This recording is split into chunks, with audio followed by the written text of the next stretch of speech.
C'est parti. Et bonsoir et bienvenue. C'est la rentrée de Parole d'honneur, c'est la rentrée de la Perm aussi. On va débriefer l'actu pendant une bonne heure avec une équipe de choc que je vous présente sans plus attendre. On commence par les invités, Samir. Bien sûr. Évidemment, bien sûr. quand même, on n'est pas des Arabes pour rien. Voilà, sens de l'hospitalité. Marhaba, comme on dit chez nous. Voilà. Voilà. Élie Dupré, Salut. membre de Tzedek, C'est ça. et puis aussi auteur, puisque c'est un grand jour pour toi. Yes, il y a mon premier roman qui sort aujourd'hui, donc je suis super heureux. Je recommande à tout le monde de l'acheter, vraiment c'est très important de l'acheter, c'est un geste militant fort. Voilà. Montre-le Et pour que les contribuer gens au le train de la voient. hype aussi. Montre-le, voilà. Yes. Tigeant élégant, tu dis deux mots dessus. Tigeant l'élégant. Élégant, ouais. En fait, donc c'est moi j'ai vécu longtemps en Guadeloupe et là-bas j'ai rencontré un ancien gangster qui m'a proposé d'écrire sur sa vie. Donc voilà, c'est un roman inspiré de sa vie, qui leur a vu naviguer aussi bien donc, dans le grand banditisme, la prison et les luttes aussi un peu d'indépendance guadeloupéenne. Était très proche d'un gangster d'extrême gauche qui s'appelait Pierre Goldman. Donc voilà, il a été à Cuba aussi, ça parle de pas mal de trucs, de masculinité subalterne, de racisme, c'est super, achetez-le. On va l'acheter, hein. Si tu nous l'offres pas, on l'achète. Hein. Non, Ouais. vous, je veux l'offre. Ah, bon, bah, quand c'est gratuit, c'est toujours voilà. voilà.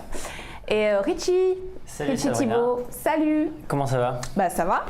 Toujours toi, un plaisir d'être Toi aussi, ici. alors tu as une actu particulière. Bah ouais, moi aussi. Alors j'en avais déjà parlé, mais parce qu'il était sorti en précommande depuis le mois de mai, mais il est sorti en librairie la semaine dernière. Ce bouquin, ce manifeste qui s'appelle Arrachons une vie meilleure. Tout est dans le titre, et je crois qu'on est censé en parler tout à l'heure, car Samir a commencé la lecture et paraît-il, il a de nombreuses questions, il a beaucoup d'inspi ce soir. Donc voilà. Il va faire le flic ce soir, c'est l'OPJ. Ouais. Alors Monsieur Thibault, Les Français veulent savoir. C'est la nouvelle chronique. Bon bah super, on en parle tout à l'heure avec Samir et toi.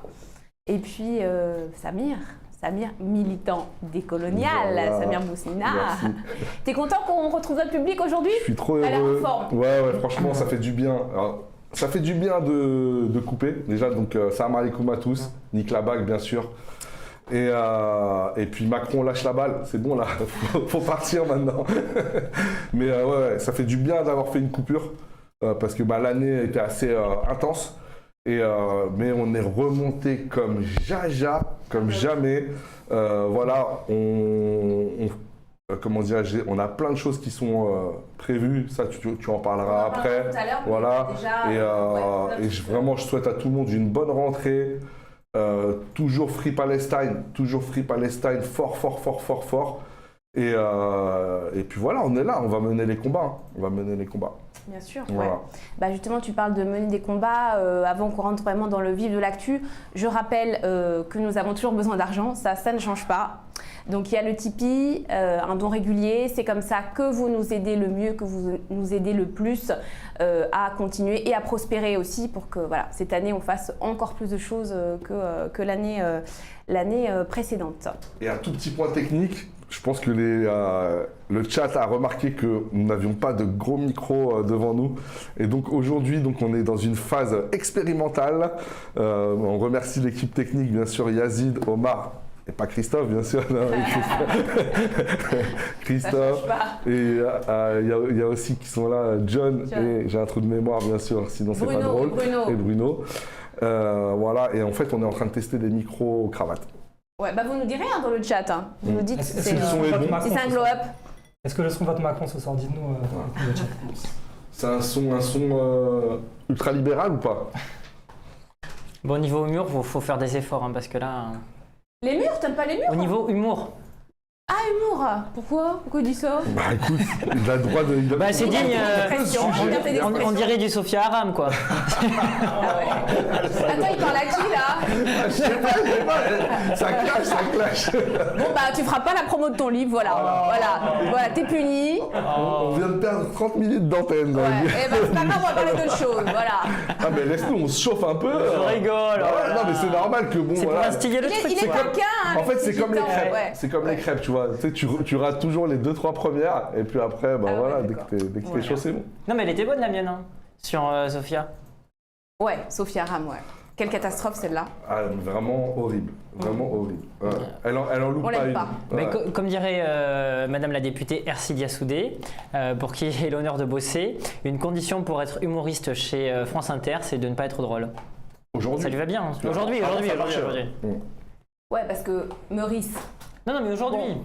Ouais, c'est ça. Pourquoi que Maurice, il était pas si drôle en vrai. Hein. Même sa blague, c'est pas si drôle. pas son délire. En vrai, je pense que tu mets le meilleur humoriste France Inter avec France Inter, ça rend les blagues beaucoup moins drôles tout de suite aussi. Voilà, c'est ça. Ouais. Guillaume Meurice, tu veux dire? Mais moi, j'ai rien contre Guillaume Meurice. Perso, je le trouve drôle. Si, il est drôle. Moi, je préfère Walidia, mais j'avoue, même les rires France Inter me cringe même avec Walidia. Meurice, d'ailleurs, il a écrit un livre sur cette histoire quand même. Il a réussi à capitaliser le gars quand même. Hein. Ouais. Il est sur Nova maintenant. Il est sur Nova, ouais. Tu vois le timing ou pas? On a quelqu'un qui va arriver dans 2 minutes.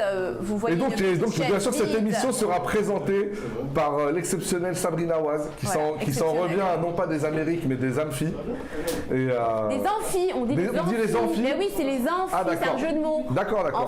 Amphi, tu vois. Bonjour. Youssef Boussouma. Bonjour. Une arrivée triomphale. C'est un petit verre d'eau.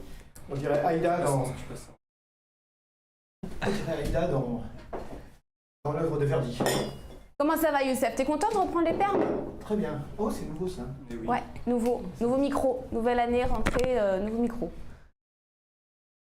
Voilà. Et bien sûr, on passe le salam à Mariam. Voilà. Mariam. Un grand salam à Mariam. Et des bises. Mariam. C'est ça Mariam. Par contre, je sais pas comment mettre en grand écran. C'est pas grave. Bon, on va commencer. On va commencer par parler, Youssef, d'une histoire qui a beaucoup choqué sur les réseaux sociaux et en même temps qui est restée quand même en dessous de certains radars. C'est l'histoire de Micheline Rondeau, dite Maman Mimi, qui s'est fait agresser en Seine-et-Marne, hein, Richie c'est bien ça, en Seine-et-Marne fin juillet. Et donc agression avec des insultes, aussi une agression physique très grave. Et en fait sa fille, donc Jessica Rondeau, a diffusé une vidéo qui est devenue virale sur les réseaux sociaux. Et elle est devenue virale cette vidéo notamment parce que au-delà de l'agression physique, eh bien quand cette femme Micheline est allée au commissariat, eh bien ça ne s'est pas passé comme ça aurait dû se passer. Alors on va en parler, on va regarder d'abord une vidéo d'Agi+, qui résume un petit peu la situation et puis on entend Micheline parler et puis ensuite on en parle tous ensemble, notamment avec toi Samir, parce que je sais que tu as bien suivi la situation et que tu es très sensible aux questions de violence institutionnelle. Tout à fait. Voilà. Tout à fait. Donc on regarde ça ensemble et puis après on en discute. Ici, c'est un très mauvais souvenir pour moi, l'endroit de l'agression. Voilà, ça s'est passé ici.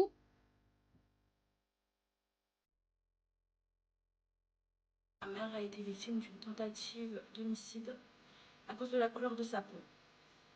Elle sortait de son lieu de travail, elle était garée sur sa place habituelle et...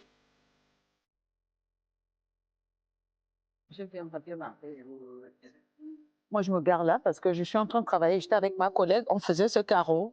Et il y a une jeune dame qui me demande de libérer la place. Son compagnon, il me dit, madame, si vous n'êtes pas contente, retournez dans votre pays. J'ai enlevé les gants, je suis sortie par là. Et son véhicule, il était garé ici. Il m'a mis par terre, là. Il a commencé à me donner des coups.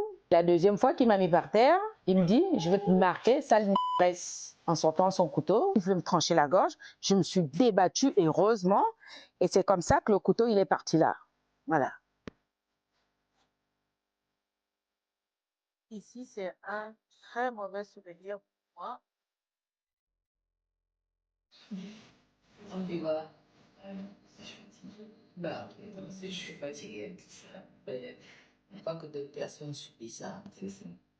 Donc c'est ça notre but. On essaie de lutter pour ça. Voilà. On me traite de menteuse. Ah ben non, ça s'est pas passé comme ça. Ils ont cru aux gens qui m'ont agressée et moi qui suis la victime, on m'a pas cru. J'ai des preuves quand même. On va te condamner. C'est ça, il fait l'histoire. Chez moi, 70 ans, handicapé, police m'empêche de rentrer chez moi.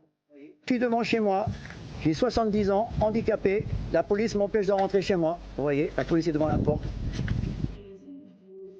En fait, il n'y a pas de son.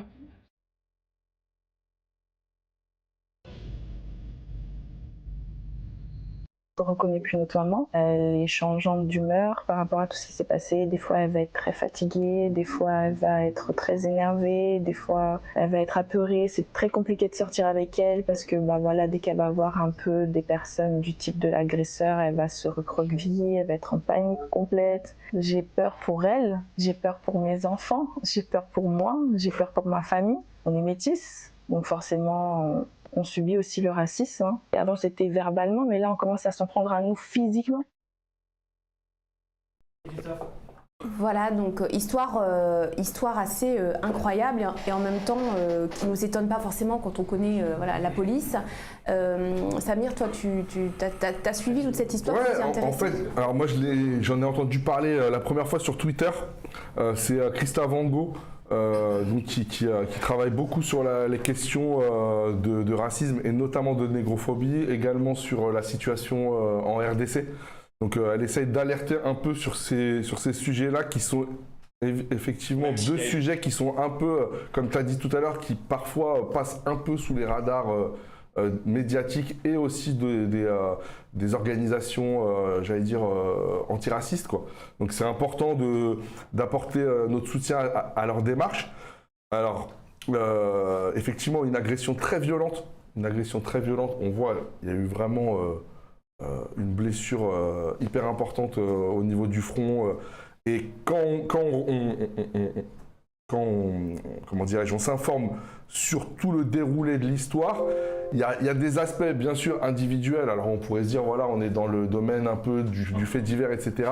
Mais on se rend compte qu'il y a aussi une dimension systémique, une dimension qui est qui va beaucoup plus loin que juste l'altercation entre deux personnes ou l'une des personnes. Et en plus, ce qui est drôle, c'est que lorsqu'il se défend, il nie l'utilisation du couteau, par contre il reconnaît l'injure raciste comme si bon, se dit que ça va passer. Ça c'est pas grave en fait. Vous avez entendu l'insulte, je vais te marquer, qui est comme une référence à l'esclavage. À l'esclavage avec vraiment une connotation, j'allais dire, coloniale quoi. Coloniale et moi ce que je voulais dire c'est que, et après j'en ai terminé, c'est que pour moi cette libération d'une violence, qu'elle soit verbale, qu'elle soit physique, est systémique dans le sens où ce genre d'agresseurs se sentent légitimés par un discours médiatique, par un discours politique. Et on ne peut pas décorréler l'un de l'autre. Voilà ce que je voulais dire. Youssef, tu voulais réagir dessus? C'est ça, c'est-à-dire que la facilité avec laquelle les choses se passent, en plus, ce qui est très très grave dans l'affaire, je parle en micro là, c'est bon? D'accord. C'est que des racistes comme ça, il y en a de plus en plus évidemment. Et alors, on va encore nous sortir notre SOS racisme, il y a des racismes, c'est pas bien, etc. C'est que, justement, et c'est là la nuance entre l'antiracisme comme moral et l'antiracisme politique, c'est que malheureusement, des crapules comme ça, il y en a un paquet. Il y en a un paquet et ça prolifère de plus en plus parce qu'effectivement, on l'a vu, la montée du Front National encourage, mais surtout, c'est l'État qui encourage. Par son comportement, l'État, lorsque l'État montre... désigne en permanence les ennemis de l'intérieur, les ennemis de la République, les ennemis de la démocratie, les ennemis de ce qu'on veut, hein, eh bien, il désigne à la vindicte et il indique à ces malades qu'en fait, eh bien, finalement, ils peuvent passer à l'acte, qu'il n'y aura pas beaucoup de conséquences. Et la meilleure preuve, j'en veux pour preuve, l'attitude des policiers. Parce que c'est ça le plus grave dans l'affaire, c'est que les policiers vont jusqu'à demander qu'elle refasse son procès verbal. Alors la question que je me pose, qu'elle refasse son procès verbal, alors comment vont-ils expliquer la blessure qu'elle a à la tête? C'est ça, elle s'est cognée exprès pour pouvoir accuser le pauvre agresseur qui était dans son droit et qui a été... Non mais c'est absolument extraordinaire. Ce qu'il y a de très grave, c'est qu'on lui demande de refaire sa déposition. De refaire sa déposition. Et ça c'est absolument inimaginable. C'est-à-dire qu'il y a une connivence totale entre le pouvoir, ses institutions, la police et les petits racistes. Et c'est ça la grande différence, c'est qu'on a affaire, effectivement, comme tu l'as dit, à un racisme structurel, un racisme systémique, structurel, et il ne pourrait pas en être autrement, vu la facilité avec laquelle les choses se passent, et surtout des passages à l'acte. Parce que les passages à l'acte comme ça, à mon avis, je crains que ça ne se reproduise souvent. Et quoi, on se croirait en Alabama, là, dans les années 20. Mississippi Burning. Mississippi Burning, c'est vraiment incroyable, ça. Alors auparavant, on disait c'est uniquement dans le sud de la France. Moi, j'ai l'habitude d'appeler l'Alabama le sud de la France. Hein. Non, là, c'est en Seine-et-Marne. Mais là, en Seine-et-Marne. En Seine-et-Marne, les confédérés, les sudistes, hein, sont montés jusque-là. Non, c'est extrêmement grave. Et ce qu'il y a de grave aussi, c'est que, évidemment, après le troisième maillon, hein, la presse en a fait vraiment peu de cas. Parce que c'est ça, on a les différents échelons. Hein. Là, l'échelon du racisme qui intervient avec la police. Ensuite, le deuxième échelon, l'État qui, finalement, il n'y a pas grand... normalement, si ce pays était bien constitué, hein, on aurait dû avoir une déclaration officielle d'un ministre, etc., des faits intolérables, etc. Hein, bien évidemment, hein, on ne l'a pas. Et on n'a pas non plus l'échelon de ce qu'on appelle le contrôle, hein, le contrôle, enfin le contrôle social, la presse, qui ne dit mot. C'est là où on voit qu'il y a quelque chose qui est en train de craquer, vraiment, enfin qui a craqué depuis longtemps, mais là il y a une connivence de ces différentes instances. C'est extrêmement grave. Oui, enfin, là c'est vraiment le racisme institutionnel qui vole au secours du racisme structurel qui là s'est exprimé dans l'agression d'une femme noire, mais qui peut s'exprimer par plein d'autres façons. Et des Micheline, finalement, il y en a plein. Et c'est pour ça que c'est important, je vais vous laisser la parole, de soutenir cette femme et sa fille, parce qu'en fait, des jeunes, des moins jeunes, des anciens qui se font comme ça agresser et qui n'osent pas aller porter plainte, ou alors qui se prennent des murs, qui se prennent le mur de l'institution, il y en a énormément, il y en a des milliers. Là, attention, elle a fait une garde à vue. Et sa fille aussi a fait une garde à vue. C'est-à-dire qu'elles ont été portées l'affaire devant la police, elle s'est retrouvée elle-même en garde à vue, avec 11 policiers qui sont entrés chez elle, etc. Un truc de fou. Alors, ce que je n'ai pas compris, pourquoi les policiers sont venus chez elle, au fait? Parce qu'il lui demandait de changer sa version. Parce que comme l'autre a porté plainte, son agresseur a porté plainte, ils sont venus pour la mettre en garde à vue et lui faire changer sa version. C'est incroyable. Voilà. Non, mais c'est sidérant, mais ça aurait dû faire la une des journaux, mais c'est incroyable. Oui, là, c'était le silence radio. Hein. On en parle très très peu de médias, on en parlait, c'est pour ça, parlez-en autour de vous. Elie, toi, tu avais suivi aussi cette histoire. C'est extrêmement grave. Et puis, pour rebondir sur ce qu'on disait sur l'Alabama, là, c'est aussi vraiment à travers l'inversion de la culpabilité, c'est vraiment le pouvoir des larmes blanches, des white tears, comme c'est aux États-Unis, c'est-à-dire qu'à partir du moment où une personne blanche commet un acte, si c'est elle qui se victimise, après, l'institution va lui donner raison. Et je suis tout à fait d'accord sur ce qui a été dit tout à l'heure. On a vu, notamment au moment des législatives, que dans le contexte de fascisation de la société, qui s'exprime également sur le plan politique, il y a une libération complète là aussi bien des paroles racistes. Et là, on voit d'ailleurs qu'il assume sans aucun problème son agresseur d'avoir prononcé ces insultes racistes. Mais il y a aussi une explosion des actes directement d'agression. Et ça, c'est quelque chose qui est évidemment très inquiétant. Et sur le cas de la police, de la même manière qu'on ne peut pas faire confiance à l'IGPN, qui est la police, pour enquêter sur l'assassinat de Naël, de Adama ou de Zineb Redouane, on ne peut évidemment pas faire confiance à la police, qui sont quand même constituées dans une écrasante majorité de personnes racistes qui votent pour des partis d'extrême droite. Et quand bien même ils ne seraient pas eux-mêmes racistes, l'institution produit en eux ce racisme-là. On ne peut évidemment pas compter sur eux pour traiter judiciairement ces questions de racisme. Complètement, oui, c'est une histoire qui fait complètement écho à tous les cas qu'on connaît où la police ment, sauf que là, elle ne ment pas pour se protéger directement, mais pour protéger un système qui lui est favorable. Mais parce qu'elle reconnaît cet agresseur raciste comme l'un des siens d'une certaine manière, et donc elle fait corps autour de lui. Mais ça renvoie à la notion d'état racial intégral, dont Ouria Boutelja avait parlé dans Beauf et Barbare. Voilà, c'est que là, tout le monde se tient, tout le monde se serre les coudes.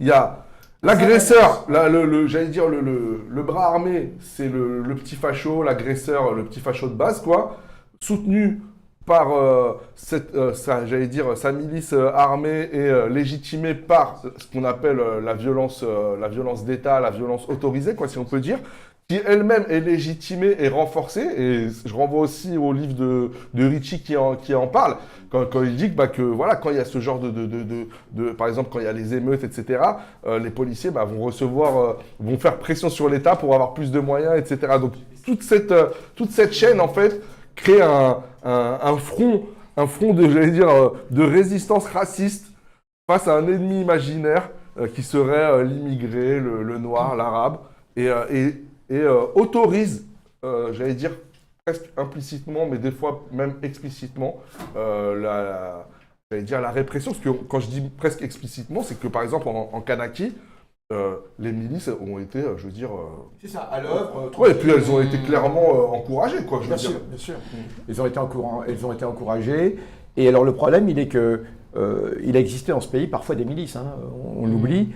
mais dans les années 70, il y avait des milices. Il y en avait une à Roubaix qui s'appelait les Chevaliers de Roubaix, qui était constituée en grande partie de... Non mais c'est vrai, hein, il y avait pas mal de chauffeurs de taxi, etc., qui décidaient de faire la police eux-mêmes et qui le soir patrouillaient, mais c'était absolument incroyable. Il y en a eu dans d'autres villes. Et puis il y a eu surtout, pour ceux que ça intéresse, c'est bien la fameuse année 73, l'année de ce qu'on appelait la grande ratonnade de Marseille, la ratonnade oubliée. Il y a un documentaire qu'on trouve sur YouTube.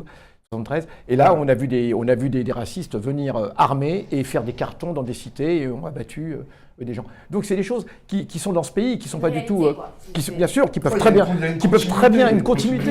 Il y a ces choses, ces gens-là, comment c'est? Il y a des choses enfouies en fait qui peuvent ressurgir comme ça. C'est ça que moi qui me sidère, c'est qu'il y a le truc de oui, parce que il faut savoir que cette émission est sponsorisée par la brigade des tunneliers de Paris.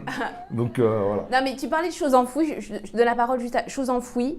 Moi j'ai vu une vidéo où Micheline elle parle et elle dit « Oh je suis une bonne Française depuis 40 ans, j'ai toujours travaillé, j'ai toujours voté, ça m'a fait tellement mal au cœur. » Mais je vais lui dire « Mais Micheline, quand bien même tu n'aurais jamais bossé de ta vie, tu aurais passé ta vie sur un canapé, on n'a pas à te trancher la gorge. » Parce que là le gars était parti pour...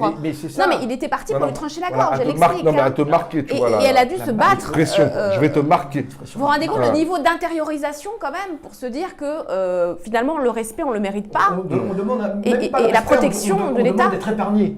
Elle demande même pas, elle demande d'être épargnée simplement. Mais c'est, ouais. Il faut se battre ici pour parler. Non, mais déjà, je pense que c'est très important d'en parler ce soir. Pourquoi? Parce qu'effectivement, ça a été dit à plusieurs reprises, il y a un silence médiatique qui est assourdissant autour de cette affaire et autour des actes et des crimes racistes en règle générale. Et il faut briser cette omerta, ce silence médiatique, il faut le contrecarrer, d'où la nécessité d'avoir ce type d'espace pour faire écho à ces actes-là et les sortir de leur invisibilisation. Ça, c'est la première chose. Ensuite, si on revient sur les faits, eh bien, il y a la fille de Micheline qui dit quelque chose de très important. Elle dit « Il s'agit non pas d'une simple agression raciste, mais d'une tentative d'homicide à caractère raciste ». Dans les faits, que se passe-t-il? On a Micheline, qui est une agente de la fonction publique territoriale, qui lave des carreaux des vitres d'une mairie. Et là, elle est prise à partie par une femme blanche qui lui dit « Tu sors ta voiture qui est garée devant, je prends ta place ». Et son mari surenchérit en lui disant « Négresse, laisse ta place ». Et ça veut dire quoi? Eh bien, c'est la suprématie blanche. C'est-à-dire que les Blancs et les Blanches sont conscients d'exercer et de bénéficier, de jouir d'une suprématie sur les personnes racisées. Et donc, ils veulent en profiter et ils veulent en jouir. Et donc, ce qui s'est passé, c'est que le mari de cette femme blanche souhaitant prendre la place de Micheline de manière totalement arbitraire, a tenté de mettre fin au jour de Micheline dans la mesure où le couteau de cet agresseur était sous sa gorge. Il a fallu qu'elle se débatte pour se débarrasser du couteau, d'où le fait est qu'elle ait eu une entaille au-dessus de l'œil. Elle aurait pu mourir et le gars aurait raconté ce qu'il voulait. Elle aurait pu dire qu'elle l'avait agressé. Ce qui est extrêmement grave, c'est qu'effectivement, de prime abord, on pourrait se dire de manière innocente qu'il s'agit d'un fait divers. Mais il y a déjà la dimension du racisme qui structure la société et dont étaient le fruit de ces agresseurs.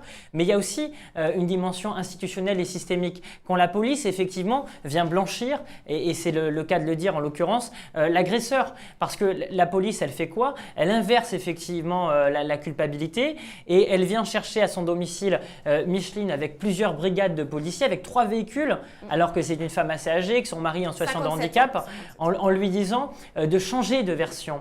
Et donc ça, c'est important de le dire, qu'effectivement, la police française est là pour normaliser, est là pour banaliser, est là pour défendre les intérêts de la race blanche dans ce pays. Donc ça, c'est un deuxième point.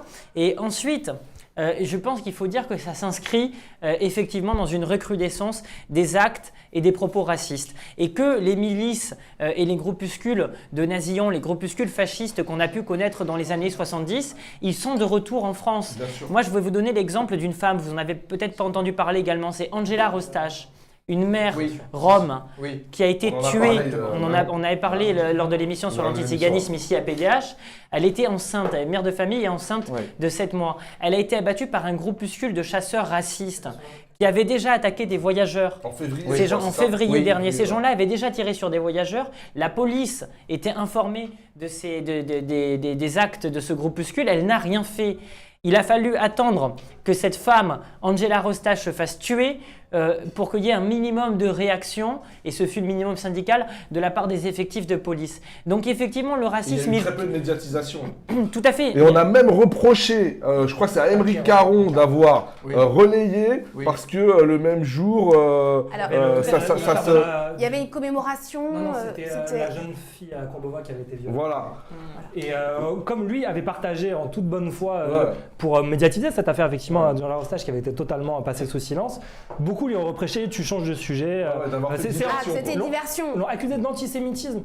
Tu refuses de parler des juifs parce que tu soutiens la Palestine. Quel rapport? Non, mais parce que tuer, et ça il faut l'entendre, parce que tuer des Roms notamment, qui sont tout en bas de la pyramide raciale dans ce pays, des voyageurs, et je sais de quoi je parle, eh bien c'est la normalité, c'est la banalité dans ce pays. Et c'est extrêmement grave. Et moi j'appelle, et nous on travaille chez nous, pour que les gens s'auto-organisent et pour qu'il y ait de l'autodéfense. Dans la mesure où on ne peut pas compter sur la police raciste pour nous défendre, eh bien il est d'une nécessité vitale de nous-mêmes nous organiser pour être en capacité de se défendre face aux groupuscules fascistes qui tentent de tuer. Et les crimes racistes, ils sont là, ils existent. Il ne faut pas avoir des œillères et se dire ce sera seulement quand l'extrême droite arrivera au pouvoir. Effectivement, ça va décupler le phénomène. Mais d'ores et déjà, il y a ces actes-là. Et c'est ce que vient nous montrer l'histoire qui est arrivée à Micheline. Parce qu'il faut, excuse-moi, juste parce qu'il faut le préciser, parce que peut-être il y a des gens qui, en direct ou même dans les replays, ne savent pas, mais toi-même, Richie, tu fais partie de la communauté des voyageurs. Voilà. Tout à fait. Non, mais parce que tu as une certaine notoriété, mais il y a encore plein de gens qui doivent te découvrir. Et je trouve que c'est important de savoir de quel point de vue tu parles aussi. Quoi. Ma mère est gitane, mon père est manouche, donc je suis imprégné par ces crimes racistes dans ma famille. Il y a des gens qui, tous les étés, se font tirer dessus, par exemple, à coups de fusil parce qu'ils sont installés sur des terrains et ça déplaît. Je m'en souviens. Vous savez, on vient déterrer Cazeneuve et Valls en ce moment. Ces gens-là, Cazeneuve notamment, qui a porté le permis de tuer, il était au pouvoir. Qu'est-ce que tu appelles le permis de tuer ? La loi sur le refus d'obtempérer qui donne un permis de tuer, en quelque sorte, aux policiers, aux fonctionnaires de police, une présomption de le fameux article 435-1, celui-là. Eh bien, à l'époque, une des premières victimes de ce permis de tuer, c'est Angelo Garan. C'est un voyageur qui est tué par le GIGN.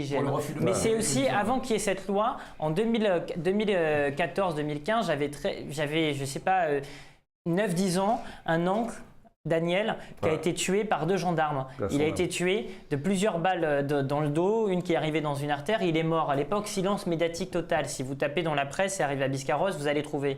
Classement sans suite immédiat.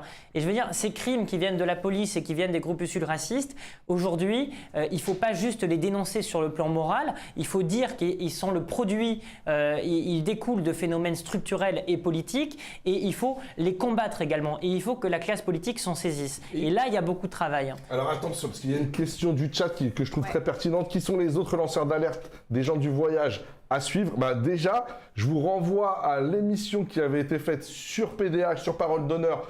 Ça devait être en avril ou quelque chose comme ça, ou en mai. Tout à fait. Notamment avec Richie. Et il y avait effectivement William Acker. Il y avait... Il n'y avait pas William, mais William... pardon, on avait parlé de William Acker, parce que lui, il fait partie des lanceurs d'alerte. Il y avait Anina Chouchou. Il y avait également la voix des Roms, la voix des Roms, qui est, 2 représentants de la voix des Roms. Je veux pas écorcher leur nom, donc. Et il y avait également l'avocat Henri Braun, qui est ton avocat en plus, je crois. Tout à fait. Dans tes nombreuses affaires. Voilà, allez voir l'émission. Voilà. Braun qui était aussi un autre avocat. Oui, aussi. Mais voilà, en tout cas, la voix des Roms à suivre. Anina Chouchou, Richie. Bien sûr Thibaut, avec le Peuple révolté, je pense que c'est des questions que vous... Et puis William Acker, voilà, ce sont des personnes vraiment à suivre et qui alertent sur ces questions-là. Est-ce qu'il va y avoir des suites pour cette affaire, cette dame donc, et comment éventuellement accompagner cette dame dans ses démarches parce que... Ce que disaient Micheline et sa fille, c'est que leur avocat, l'avocat de Micheline, leur avait demandé de ne pas trop parler de cette histoire, donc à nous justement de s'en faire le porte-voix. Il y a une page Instagram qui s'appelle Soutien Maman Mimi. Justice pour Maman Mimi. Justice pour Maman Mimi. Il y a une marche qui va être organisée en novembre. Le 30 ça novembre. paraît un peu loin. Alors, en fait, j'ai eu, en même temps qu'on se parlait, il y a Christa qui m'a envoyé un message sur Twitter il y a quelques... Christa, qu'on salue. Christa Vango, voilà, qui dit donc il y aura une marche le 30 novembre de 14h à 18h de Nation à République. Voilà. Donc, marche pour soutenir Maman Mimi le 30 novembre de 14h à 18h, il ira de nation à république. Voilà. Et puis d'autre part, moi je terminerai en disant que hier un débat à la télévision où il y avait le député de l'AFI, l'allemand, Léo Mans, excusez-moi. Ah non, c'est pareil, hein. Non, c'est pas la même chose. Hein. C'est pas le même cas. Avec sa grosse casquette. Vous croyez? Il avait sa grosse casquette ou pas?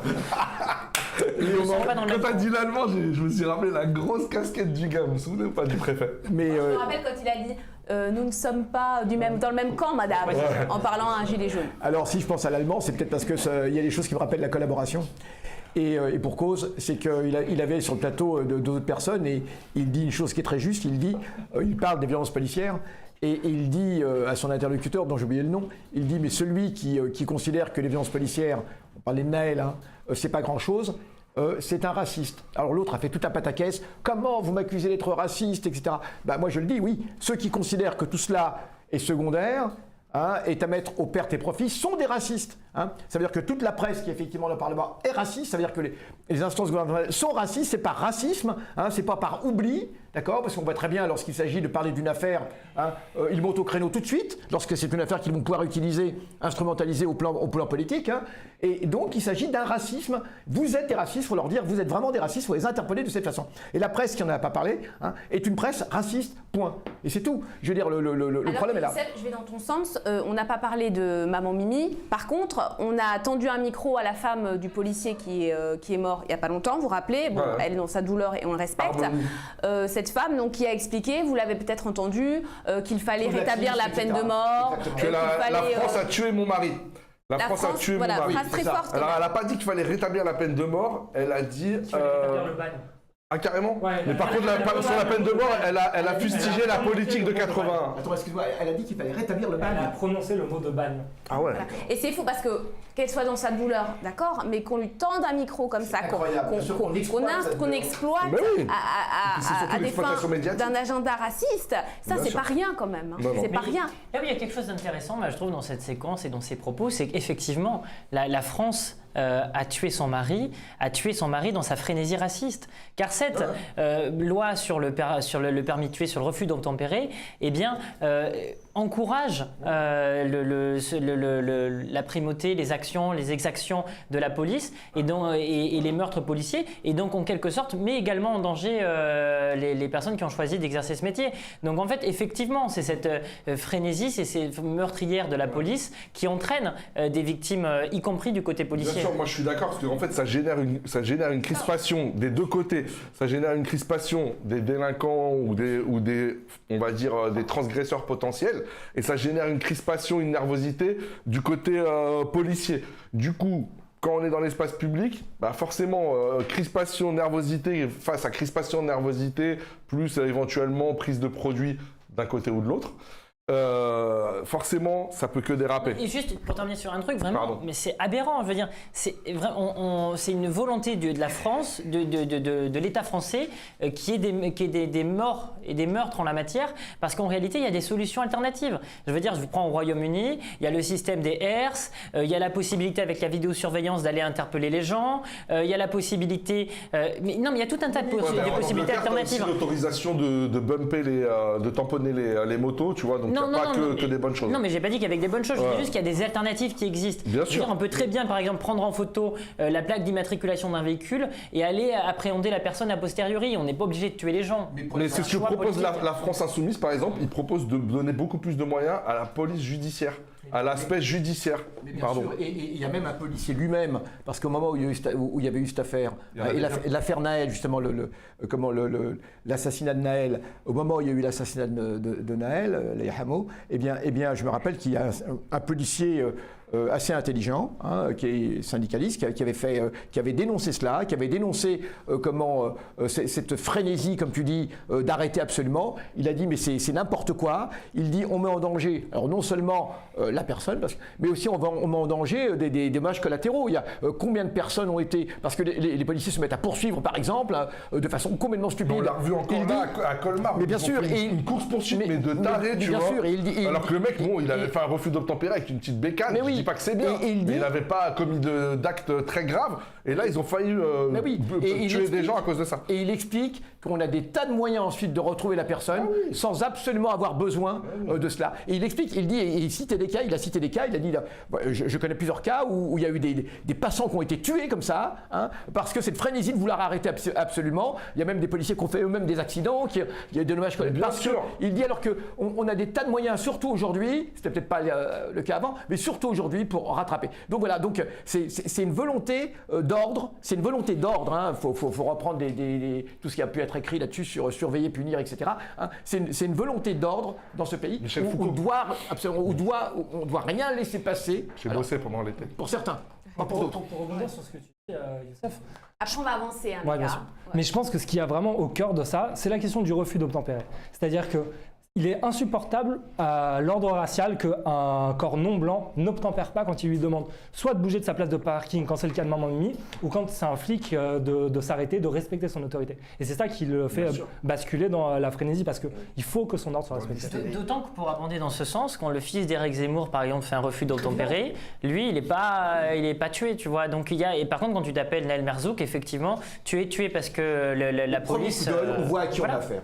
Le Totalement. policier sait à qui il a affaire et sait que lorsqu'il a affaire à un arabe et un noir, finalement, tirer. les conséquences ne seront vraiment pas graves. Mais je pense même qu'effectivement, il vit différemment. Oui. Il le vit comme une insulte insupportable quand c'est un noir ou un arabe qui refuse d'obtempérer, de respecter son autorité, que quand c'est un petit bourge type le fils de Zemmour. Avant qu'on passe au prochain sujet, la Palestine, je rectifie ce que j'ai dit. J'ai dit que la femme avait dit, la femme du policier, qu'il fallait rétablir la peine de mort. Alors, elle a été plus subtile que ça. Elle a dit 81 était une erreur. Voilà, 81 Bon, 81, donc l'année de l'abolition Oui, la peine de mort. de la peine de mort. Donc, c'est quand même une façon, quand même. Et d'ailleurs, rendons hommage peut-être à à qui Maître Henri Leclerc. Ah, mais alors, justement, C'est à Youssef, son âme. Oui. je t'ai vu rendre hommage à Maître Henri Leclerc sur les réseaux sociaux. Ah bon? Et je ne sais pas qui c'est. Est-ce que vous savez qui c'est? Ouais, Maître c'est Henri l'avocat Leclerc de la Ligue des droits de l'homme. T'as cherché. Non, je le Vous savais. savez, bravo. Bien sûr. Quelle culture. Non, franchement, c'est un bonhomme. Franchement, c'est un Et bonhomme. je me dis, si Youssef lui rend hommage, c'est que c'était une belle personne. Oui, il était surnommé l'avocat des gauchistes. Hein. Ça dit tout.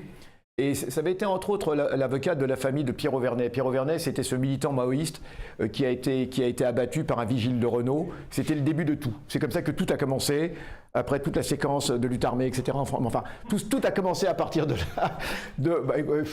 C'est tout, ce sont des faits d'histoire, c'est tout, ce sont des faits d'histoire.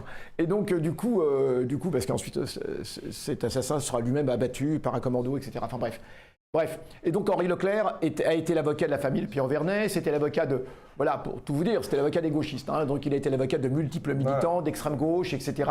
C'était vraiment un monument, ce qu'on peut dire un monument, donc c'était un pénaliste, hein, et en même temps, c'était un des responsables de la LDH, voilà, et c'était vraiment un grand monsieur. Moi, il me semble, je l'avais vu aux obsèques de Hazan, notre cher Hazan, qui est décédé, ouais, absolument. Ouais. Et là, il me semble bien l'avoir vu à ce moment-là. Et là, récemment, il avait eu des sorties assez intéressantes, notamment sur la répression, par exemple, des soulèvements de la terre, des militants, des manifestants de Sainte-Soline, etc. Et il faut savoir que tu parlais de l'hypocrisie d'un certain nombre de personnes du barreau et du monde politique. Qui demandait il y a quelques semaines encore la dissolution, ou je sais pas comment on dit, de la LDH au nom de son soutien à la cause palestinienne. Tu m'arrêtes si je dis une bêtise. Non, c'est parce qu'ils avaient critiqué la Sainte-Soline, Juste pour ça. D'accord, même pas par rapport à leur d'accord. Et qui aujourd'hui, voilà, verser des larmes de crocodile. Bon, j'allais dire 3 petits points, quoi. Le Voilà. temps est toujours l'ami du juste. Et les masques tombent. Bravo, Richie. Belle conclusion.